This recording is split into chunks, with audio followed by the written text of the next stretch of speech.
Hello there. I believe it's time for another creepy story. Hello back again. Today I bring you third part from the 50 stories which claim to be 100% real. Story number 21. The guy who died in Nutty Putty Cave. He basically crawled into narrower and narrower passageways, thinking it would eventually open up. He was trapped for many hours, unable to get a full breath.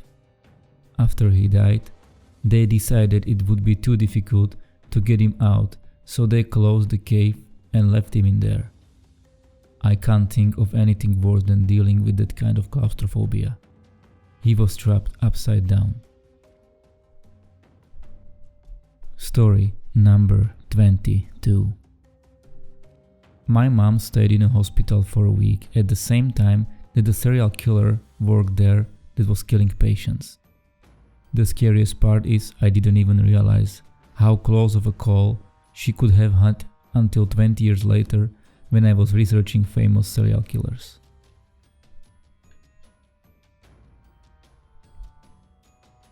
Story number 23.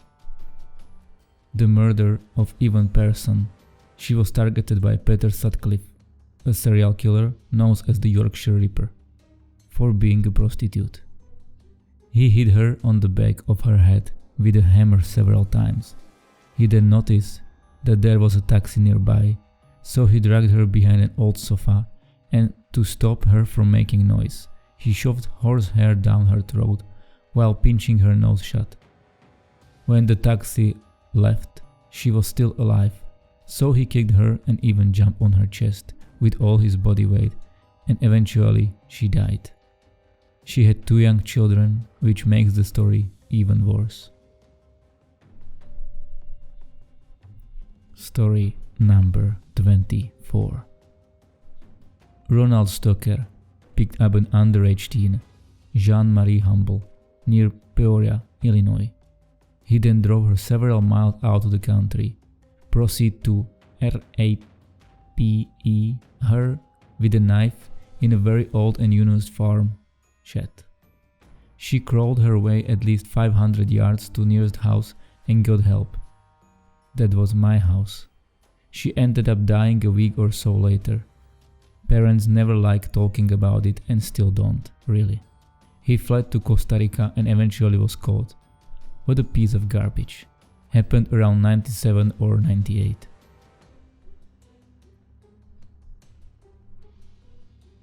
A year or two ago. Story number 25.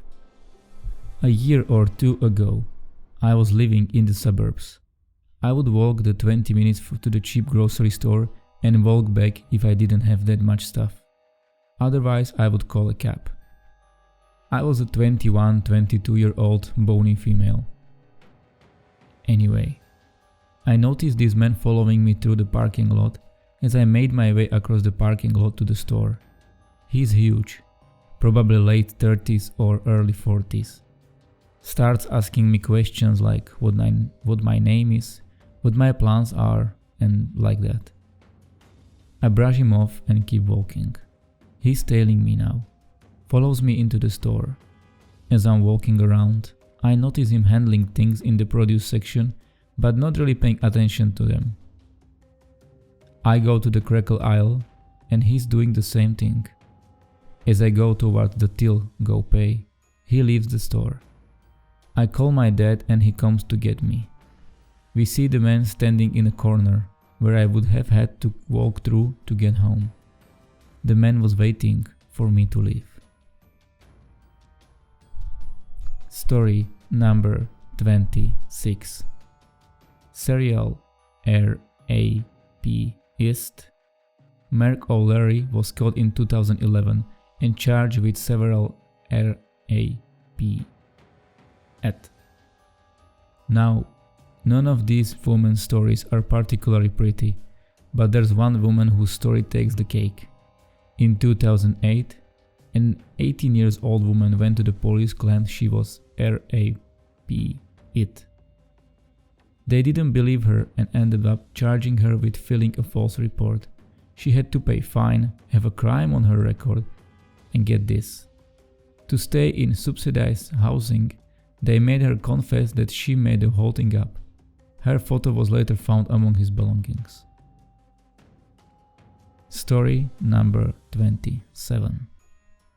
Hometown friend was tripping on the mushrooms and saw a couple going at it in the back seat of a neighbor car. Went in for a closer look and noticed he was actually witnessing a murder. Next day the house was flooded with cops' cars, but never heard anything more of it. Story number 28. I just found out about the Circleville Rattlers. Those are fucking nuts. Just the broad strokers, because it gets nuts fast. In the late 70s, a bunch of people in a tiny Ohio suburb named Circleville started receiving weird, creepy, anonymous letters. The letters all had the same chunky, overly blocky handwriting and would often include threats and intimate details about the people's lives. But they were just letters, so most of the town chalked it up to a crazy person and moved on. The person who seemed to get the most venom in the letters was a school bus driver named Mary Gillespie.